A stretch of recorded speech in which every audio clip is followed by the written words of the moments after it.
I had fuel cans under there. We had a fire here.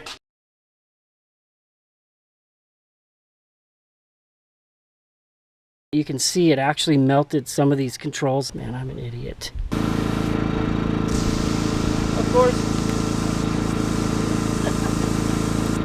course that happens every time too.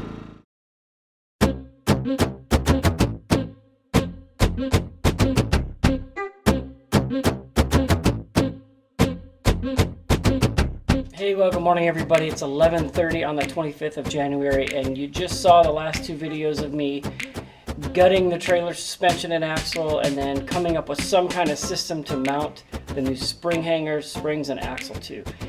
Feeling pretty good about that. So I've done a ton of research this week before I begin those welds that I had confessed that I'm a little intimidated by because I want to make sure they're correct. During some of my research, I did find that some guys weld the spring hangers on differently than other guys. So one guy was welding from this edge and then telling us to wrap around the corner about 25% front and back. And then another guy in another video only welded this edge here on both sides. If you look at these pictures, I actually talked to the guy that only welded the sides because I just feel like if the force is doing this, wouldn't you want these edges welded? And he said, look, if these welds are good, you don't need them on the ends. And the reason why he doesn't weld them on the ends is because then you're welding across the frame, creating a weak spot, which makes sense to me. But we know that in my case, I'm going to actually be welding across a bracket and bolting it to the frame. I don't think that weak spot's going to be a big deal since I'm going to have two layers of steel there. So I think what I'm going to do, because I feel comfortable about this flat edge sitting right on the metal where this is not a flat edge, and I don't know if my skill level will be able to create a really good weld there, I am going to weld across this and then back about 25% on both sides. So I do have two extras because I bought these thinking I didn't get the right ones, if you remember that. And I have an extra piece of steel sitting here. So what I'm going to do this morning is I'm going to actually practice, and I get two shots to practice on these hangers, these throwaway hangers. And then the long version of this story is if I can get this done today and get the axle in, tow it around, and if I feel comfortable, we may bug out tomorrow morning and do our first sand season trip, even though we're October, November, December, January, 4 months into the season with only 2 months left. I'll get a chance to try out my quad in the dunes. I've ridden the dunes for 25 years, 2 wheels, 4 wheels, even Razors, Suzuki Samurai, Toyota 4Runner. So I have a lot of experience out there, so I'm pretty familiar with what that quad will do. But last year I was stuck to that unsuspended 3-wheeler, which was a lot of fun just to kind of putt around with, but if we had to go across anything that had any bumps, it was just killing me. So I'm looking forward to having something with some suspension on it. So anyway, enough for the talk. Let's get to practicing this weld and go through the thought process of putting it all together. And then finally, when I get the axle in there, I'm just going to try to put the tires on, the wheels on, without the spacers and see how that works out. Because I do have, like I said, 3/4 of an inch extra on both sides.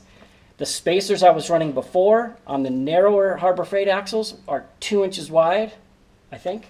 Let me check. Yeah, those were 2 inches wide. So I'm going to have an extra 3/4 inch on both sides. I don't know if that's enough to allow the bigger wheels and tires to clear the frame and the side of the camper. But I'm going to see, and if it's enough, we'll be good. If I have to use the 2 inches just to get this camping trip done, I will. And then I'll decide if I need to go back to a 1 inch or whatever's going to make it sano. So we're going to answer all those questions. I'm going to face my fears. I figure if I totally blow this, I can just take the thing somewhere and have some guys who really know what they're doing weld it. But I'd like to do it myself. So here we go.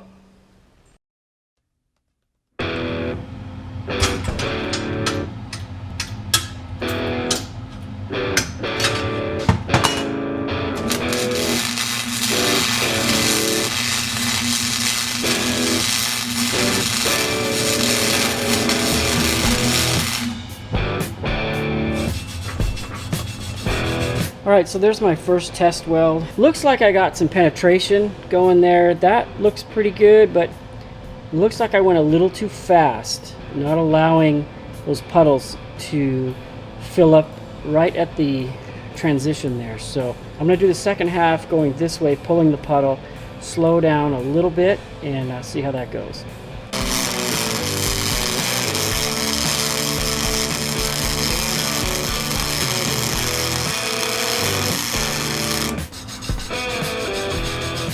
Alright, so you can see there's a little more material going there, and the penetration to me looks better. I'm trying to spend a little more time on the top versus the bottom, as I don't want to mess up this thinner metal. You can see I'm getting the penetration on the thicker metal and the thinner metal on the bottom. I think it's going to work. I think I can do this. I'm done practicing now, and I'm going to go give my welds the ultimate test.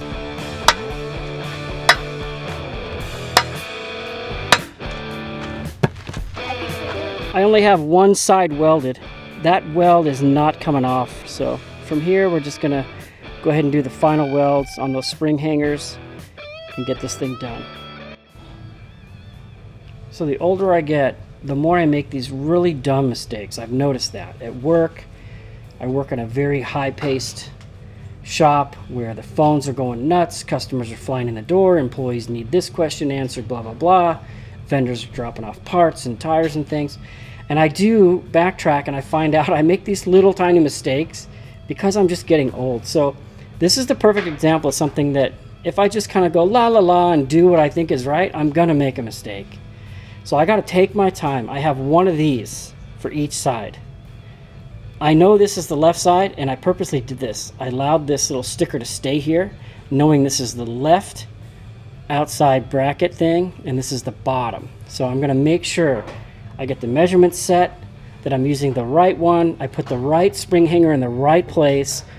I got to take my time and make sure this all works. Otherwise, when I go to put it together, I'm going to be like, oh, look what I did. I see what I did there. Maybe some of you can relate.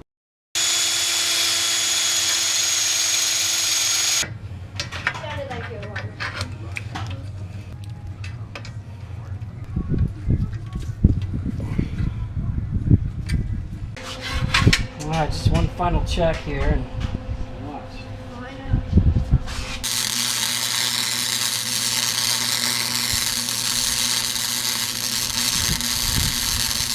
I need to turn my wire speed up. I'm spending too much time in one area.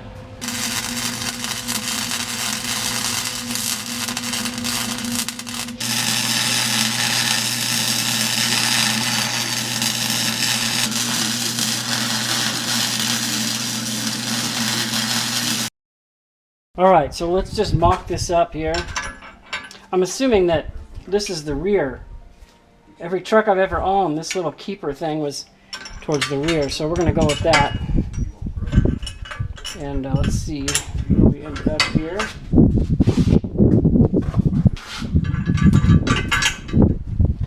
If you look at this picture, I know we're getting some penetration, which is what matters. That's when you blend your weld into both pieces on both sides and it all becomes one piece of metal, even though it's not the prettiest thing on earth. And then I do have a 1/2 inch of rear deflection on that shackle, which right here is what you want. So when that shackle flexes, the deflection goes to the rear. I'm just going to try to duplicate this on the other spring hanger bracket frame rail thing piece. And then I'm going to bolt this thing together and see how it looks. Okay, as you can see, we got a mess here. When I started welding, I had fuel cans under there. I moved all those, but I had a rag under there.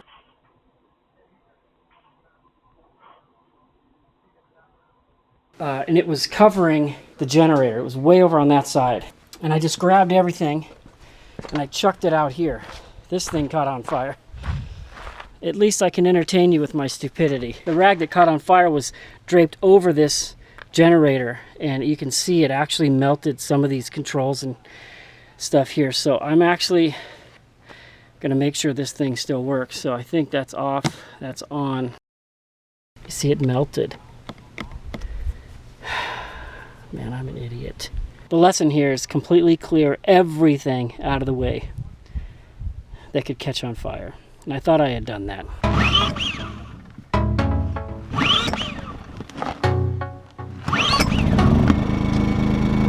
Well, what do you know?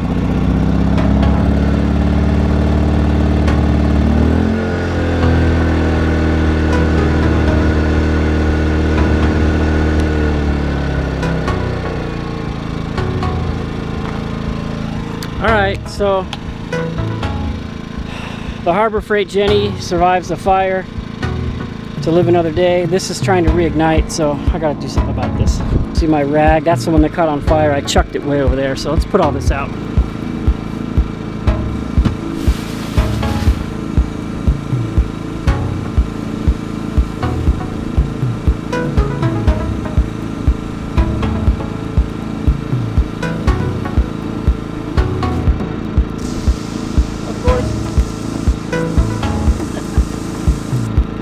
That happens every time too. All right. What's really funny is my oldest boy is a fireman. All right, so emergency averted. Could have been a big deal. That thing's full of fuel. I could have been a statistic. This house could have been burnt down. So pretty serious. Didn't mean for that to happen. I just bent down to do something and I heard like that noise of an inferno, and I looked underneath my bench there and it was the whole thing was on fire. So go ahead and flame me, I deserve it. All right, so that was a little scary. Obviously I had removed everything I thought that the sparks could get to underneath. I put that piece of diamond plate upside down on top of the wood so that the sparks wouldn't get to the wood. But on the left side, like 3 feet away from where I was welding, was the generator covered by a towel and then a box of rags right next to it. And that's what happened. Spark got in there. It caught the towel on fire that was covering the generator and melted some of those features on the front of the generator, and then it went over to that box. And I just happened to bend down and look at the welder, and I heard that inferno noise, and I looked over and I was like, wow. So that was really stupid. So I learned from that to absolutely have a completely safe welding environment. And obviously the 30 amp circuit I had put in by my buddy is working out perfectly. The welder's working really, really good. So now that I got everything cleaned up, everything wet, all the fire put out, I'm gonna get back to welding on the last spring hanger on the second bracket, put it in place. And it's now about 2:30, so I've been doing this for a couple hours now, just making sure everything goes together good. So here we go.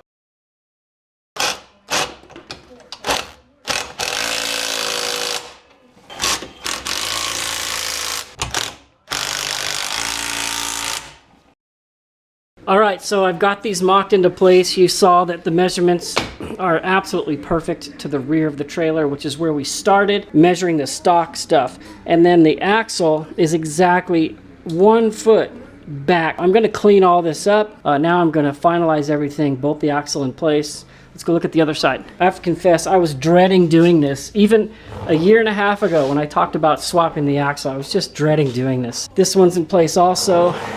We got the 1/2 inch between here and here, allowing the deflection to go to the rear. So I'm gonna start bolting this thing together. It's now 3:30. I got about 90 minutes of light left, which I just wanted to save some in case we do decide to take this thing camping. I have some time to load. I don't care, I'll load at midnight. I love camping so much. So let's get this thing bolted up.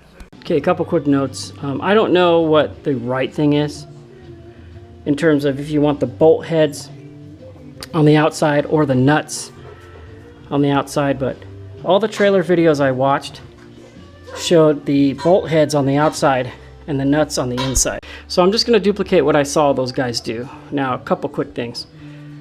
These bolts have these little splines, these teeth on the inside. You want to hold the bolt head steady as you drive the nut on from the other side, so it pulls this through and anchors itself to the hanger. And then of course you want those bolts tight on the nuts, but you want a little bit of play so this thing can flex. So see, these are tight, these are impacted on, and these hangers do pinch. They pinch in, but you want to leave a little play, you know, on this, and this, so that they can flex. Oops.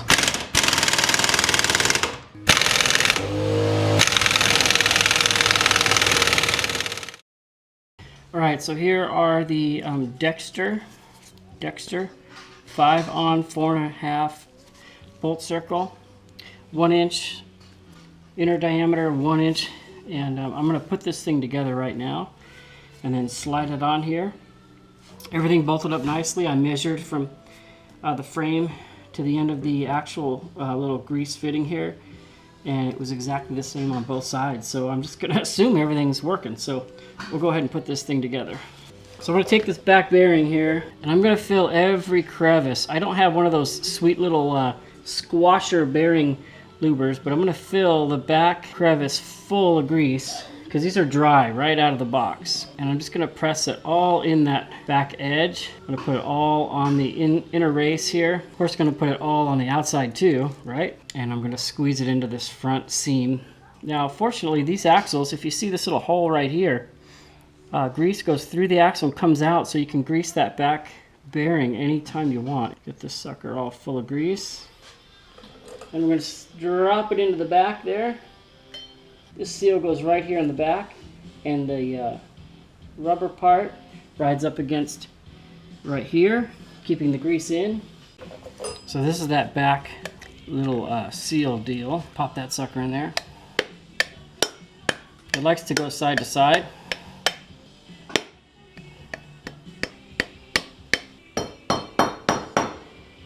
Alright, sucker's in there. So then we're gonna go ahead and just put a little bit of this stuff on here.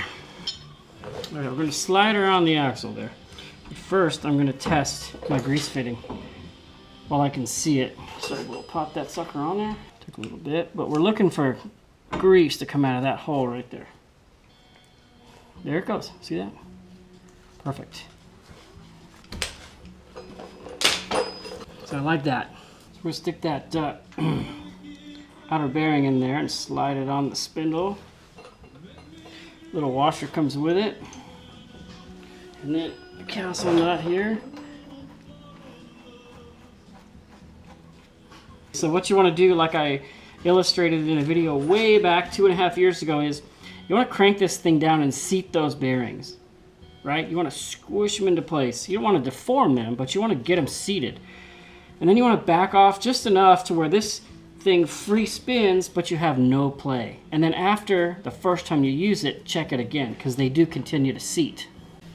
Alright, because this lube fitting goes straight through the middle, they cut this cotter pin hole on the side like that. I've never seen that before, so but I did get it figured out.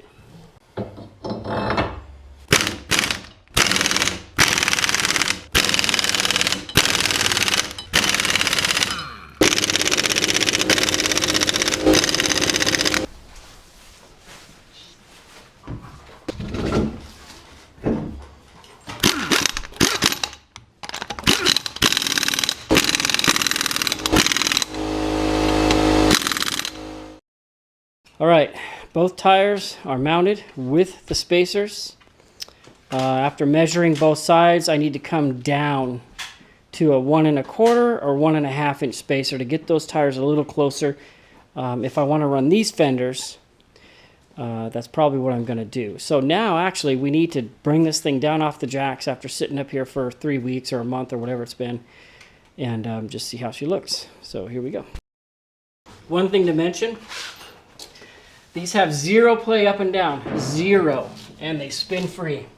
First time I've been able to get that since building this trailer. And that was one of the goals, of course. Is that a little sketchy? Yeah. I like it a little sketchy.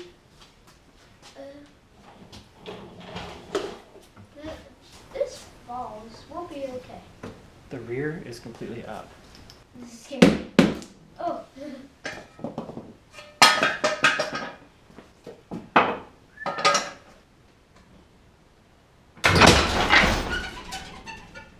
Okay, well, we gave the suspension a test.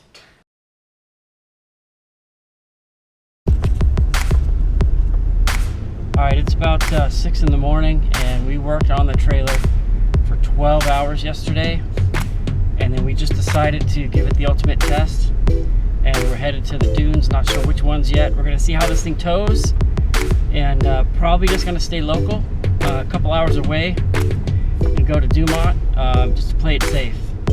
But we are on the road and heading out.